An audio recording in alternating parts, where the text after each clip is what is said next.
as the country observes National Water Week, access to the resource remains one of the biggest challenges for South Africa. President Cyril Ramaphosa says water infrastructure projects are currently underway in several parts of the country. In fact, he made those comments at the Sustainable Infrastructure Development Symposium in Cape Town yesterday. Ramaphosa says these major projects aim to help expand the capacity of South Africa's dams and bulk water infrastructure. But let's make sense of all of this and how it's trickling down to community levels. Bring in our guest, South Durban Community Environmental Alliance Coordinator Des Desars with us. Also joining us is Professor Anja Plessis, who's a water management researcher at UNISA. To both our guests, it's lovely to have you on the SABC News channel. Thanks very much indeed for making time. Prof, I wonder if I can begin with some context with you. I mean, we were warned that after the electricity crisis, water is next. And given the developments we've seen over the past couple of days, I wonder how close to that edge you reckon we are. Well, unfortunately, it seems that we're going all closer and closer towards that age. It also then depends on the context, which is very important.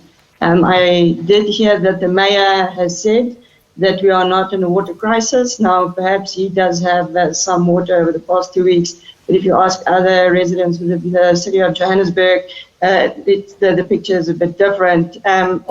We also have to consider that our small towns, as well as our villages across the country, have been experiencing this for many years, for decades actually. And to get back to your point, are we close to the tipping point? If we've seen what has happened over the past 2 weeks, and with Eikenhof being struck by lightning once again, and basically being fixed within a couple of hours, and reservoirs are still running low to empty, that is an issue which needs to be addressed. And that clearly shows that we have got absolutely no buffering capacity if something goes wrong within the system. Absolutely. And that's why we're seeing so many communities, quite frankly, left high and dry. One of those communities is parts of Durban, Des, and I was hoping that you can just paint the picture for us as a start around just how adversely you've been affected there. Well, Durban is a massive challenge. Water is a massive challenge in Durban. And, you know, when you see people collecting water for other parts of the city, it tells you that something's not right. And all over South Durban, there are water points where people are collecting 5-liter bottles of water and then in turn transporting those waters to communities north of Durban. And despite what the government will say, this is still a huge challenge and they haven't resolved it. We know that the waterworks and some of the pipes infrastructure are collapsing, but that doesn't help when government does nothing, when we don't have people in the city working. We don't have the municipality workers doing their work. So that will be a problem for quite some time. And that's your drinking water, that's your cooking water. But let alone that, all our rivers and the ocean is still contaminated.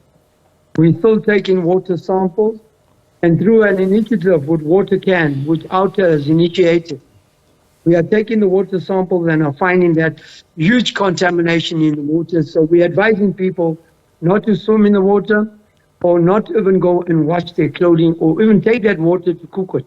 You must bear in mind that the vast majority of people did not have access to water, piped water at all. So the informal settlements and some of the other areas, they do not have access. So they have to go and collect water at the river or walk for miles. And that seems to be the modus operandi, that people are walking for miles to get water, or a good Samaritan out there is buying the water at Checkers or any of these other areas, or have 5-liter water bottles and are collecting the water and distributing. It's a shame on the country, it's a shame on our city that claims to be a caring city that has failed the people of Durban by not even providing a basic need, which is water. And without water, we can live without energy, but certainly we can't live without water. And that's the problem. Yeah. And our city is failing and has been failing for a number of years now. And the president is fully aware of it, and so is the Minister of Water Affairs, Comrade Mtunu, Senzo Mtunu, is fully aware. He's been here several times. He knows there's a huge problem. but they don't leave the plans. They don't have a plan to fix the problem, and they don't take the citizens of the city in their confidence. Right. So And that in we're fact, aware what the government is doing and deal with it. right. Apologies for interrupting you there, Des. It's exactly what I was hoping to engage the Prof about, this supposed plan to fix the problem. Prof, you'd written extensively about, for example, our backlog when it comes to maintenance. We know South Africa is a water-scarce country, and I suppose that really adds to our issues. The president speaking now about, focusing on our bulk water systems and infrastructure at that level. And I wonder if that would be your first point of intervention if you were to try and not only solve this problem sustainably, but to do so quickly. Well, that would obviously be one of the options to look at. But I mean, those types of plans take years either to be approved and then obviously to actually expand on our bulk infrastructure is going to take many years as well. When the phase number 2 of Lesotho Highlands project was delayed, we've now been told that this will obviously then be implemented in 2028. Now, if you ask people in Johannesburg, but throughout the whole Gauteng province, will you be able to wait until 2028 to actually get some water out of your tap? That is, if anything works. Most of them will not be very enthusiastic about that. And then the further issue is the funding, and then also the support from national government. This is generally available for municipal infrastructure, but municipalities underspend on their allocations and they fail to deliver on projects because of poor financial performance and project management. Then you also have inadequate monitoring and oversight of contractors, planning and poor quality of workmanship that basically leads to unnecessary project delays. So yes, it would be nice to basically expand on our bulk infrastructure. However, we need to look at the realities that we are sitting with. We are sitting with the aging water infrastructure within the cities. And then when we do have these heat waves or water shortages, which are becoming more and more often within the city of Joburg, we have the various parties like Rand Water, Joburg Water, City Power, and then the city of Johannesburg, all firstly blaming each other, and then at the end of the day, they show the finger towards the consumer, without actually considering that almost 50% of all treated water, so that's clean water, is actually even lost before it reaches the consumer. So it's almost like to tell people that you need to save electricity when they don't have any. The same is with the water, but unfortunately, the alternatives is not widely available. We know that City of Joburg and other municipalities, they do give water tankers as support for these water outages. But if you go to Hammanskraal now and you ask them, do you trust the water that is from water tankers, that's provided by water tankers? They would say to you, no. They are still sitting without any clean water. Now, we know that budgets has been made available for the wastewater or the drinking water treatment plants to actually be upgraded and fixed. I know the public protector said, yeah, she is very happy in terms of what progress has been made. But once again, that is years in advance, and most people cannot wait. It's not like electricity where those that can afford it can put on solar or invest in an inverter, etc. For people in villages, towns, and common people on the ground, residents within all metropolitan areas, if you ask them the question, can they live without water for a couple of days? They can't. And unfortunately, we're also within a cost of living crisis. So to expect people to go and buy water to flush their toilets is also not a realistic plan. So what we actually need to do is just to all sit together, not debate whether this is a crisis or try and deflect from what the actual issues are, and come up with an action plan in terms of short, medium, and long term.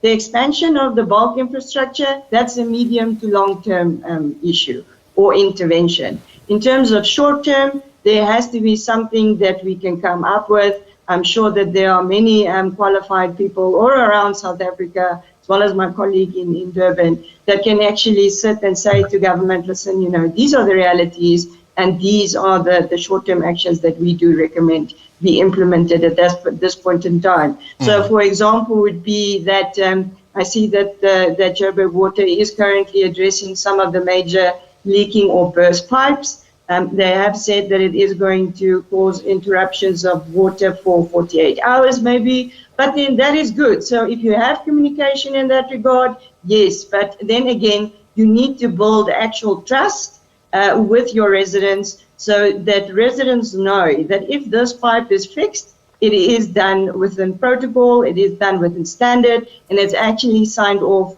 by a qualified engineer or personnel. Fair enough. You know, I was hoping to actually speak about what residents can do, and I suppose you've really put us in a good position to start delving into that aspect of our discussion, Prof. So, Des, residents in Durban have been affected by this, as you've already mentioned, for quite some time. And sadly, what comes from that is ingenuity, right? People try find ways to get through. I wonder if you can speak to us a bit more about that. You know, what does surviving upwards of 2 weeks without water look like if one has to continue living? You know, government just sat and spoke to us. There's so much ideas. You know, we have recycled plants of sewage water, and industry could use that. But you know what happens here in South Durban? We have a big, massive recycling plant with both the refineries shut. That water could be transported to the other industry. So you cut back on the industry use of clean running water. That's the first thing. The second thing, I would think that we could create thousands of jobs in the local community, employ them. They have the skill. They are sitting at home unemployed. In all the community, all the townships, we have 37% of highly skilled people who have worked in the industry as plumbers, in the building industry. They work in the engineering industry. They're all sitting at home. I know I talk to them every day. They're available. We could create a maintenance team in every community and at the same time create jobs which will reduce the crime. So we don't have the time to start looking at building big dams, you know, for now. But that is something that we shouldn't be thinking of. What we should be thinking about, what can we do now? And I think the first thing is cut back the clean water resources for the industry because there is recycling water that they can use. Secondly, let us employ people that can maintain this here, create a whole lot of work. Let's take the money that we have available, create jobs. Government, that there is a clear foresight and you have the skill. Durban, all over the country, we've had artisans, highly skilled artisans that are waiting to be called, they're waiting to be employed. And once you start maintaining and replacing the rotten pipes, what we call fraud pipes, you will see that we'll have less water that is going down the stormwater drains, going down the sewage drains, going down into the canals and rivers. People will have water to drink in their homes. Sure. A simple methodology, doesn't cost a whole lot of money. You will involve the community. They would be happy to be working. And they would be also happy that they are fixing their problems by themselves, getting paid by government. That is a problem. That is what we said about if we talk together, we sit together, we don't talk past one another. I've been calling for this on a regular basis with our government and say, talk to the local people, talk to our community people. Let us work together. This we can resolve. You know, a lot of the water is ending up, the dams are filling up. We've had rain in Durban the last couple of days. And the dams are filling up, but what happens? They end up, the valves are open, no one knows what's going on. The maintenance in those dams are not properly done. And as a result, it ends up into our rivers, into our canals, and into the ocean. All right. So clean drinking running water that we get from the rain, we are not able to use it because of this. I hope government is listening to our conversation here and really call upon us because we are not going to cost nothing. We won't cost a cent. We'll come and give them the advice. We'll show them how it works and ensure that this works for all of us because we are also concerned. As citizens of this country, we are concerned. We want to make sure the best happens for our people and they don't need to walk miles. You know, Matuba, they only get water once on a Tuesday, once in 7 days. Sure. Because the river water is all contaminated. I hear you. There's apologies, but I have to interrupt you there. There's no water coming at all. Right. I think your point is well made. And I think, you know, hopefully, I certainly concur with you. Hopefully there is an ear from government at the very least, given how long-standing this issue has been.